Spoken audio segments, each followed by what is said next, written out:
Joining us next is Nebraska volleyball head coach John Cook. Coach, thanks for the time. Beach season is officially wrapped up, and you've been spending your time getting out and about and with some horses, as I understand it. Well, every chance I get, that's kind of my hobby and what I like to do. And but I've had some time the last couple of weeks to get out to some ranches and some places, and always looking for horses and just having a great time, meeting great people, and love the interactions. I got to speak at PBA to the Future Farmers of America the other day, which is really, really cool. Enjoying the ag side of Nebraska and the Western culture, and especially the horse guys. On the volleyball front, I imagine you're recruiting year-round, but are you kind of focusing on that this time of year, that things are slower before the indoor season gets geared up? Yeah, this is a heavy recruiting time for us, and so pretty much every weekend we've got a coach somewhere evaluating talent. Let's go back April 3rd. 5 Huskers named to the U.S. U21 national team. What does that say about your program as well as the players on this team? Well, to me, I'm still shocked that we have that many, and we're actually going to have some more that haven't been announced yet that are going to be going on the older team. So I think at one point we may have 8 players gone in June playing with USA. So we've never had this many. In fact, usually this is very rare, and the timing works out great this year because typically some of these tournaments are in August, September, so our players can't go. This year they're in June, so this is a great opportunity. They like representing the United States in these competitions.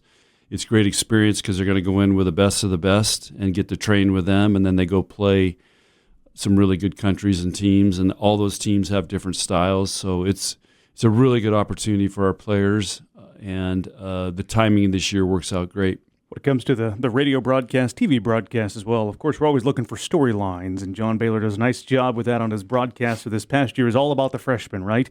Good reason. They had a lot of success in their first year. Now you've got them returning, some new freshmen as well, all playing at the elite level, making it all the way to the NCAA final last year. How do you think that experience last year from the NCAA finals will propel the team this year in the next season?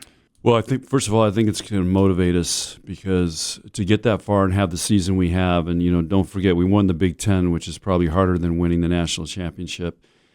I think the feeling they had after that match was we had this great season, and then, it just kind of ended, and we didn't have a great match in the final, and, again, Texas played great, and so I think there's going to be some motivation there. I've already seen in our practices this spring, there's just now it's more. I think there's just more of a sense of urgency on understanding what it's going to take to get over that and win the final match. So they're a year older, a year wiser, and they're working really hard. And but they are kind of the heartbeat of our team because there's so many of them, and we added 2 freshmen this spring that enrolled early. So we're still a fairly young team, age-wise. The way you talk about volleyball now and here in 2024, it almost sounds like you're more of a general manager of this large organization, lots of different moving pieces. Then we bring up NIL. How has that changed the process of building a successful roster each year? Well, NIL has been the game changer that nobody. Well, we all saw it coming, but nobody really believed it, and how it could change, and how people were going to take advantage of that, and whether there was rules or no rules, and some states made up their own rules what they could do. So NIL has been the game changer. It is putting money into athletes' pockets, and I still remember the days when you got a full scholarship. I mean, when my daughter got a full scholarship, I mean that was a major moment in our lives, because so few athletes get a chance to do that. Now, not only do they get the full scholarship, but they also are getting NIL money. And some of them are doing a great job with it, and we're working very hard to get them to understand you got to invest it. But this is the great thing that always happens when they have to pay their taxes. Well, what do you mean I got to pay taxes? Well, when you make money, you have to pay taxes. So that's always the big shocker. And, so we're trying to get them to understand budgets and things like that. So it's great preparation for later on running a business or working.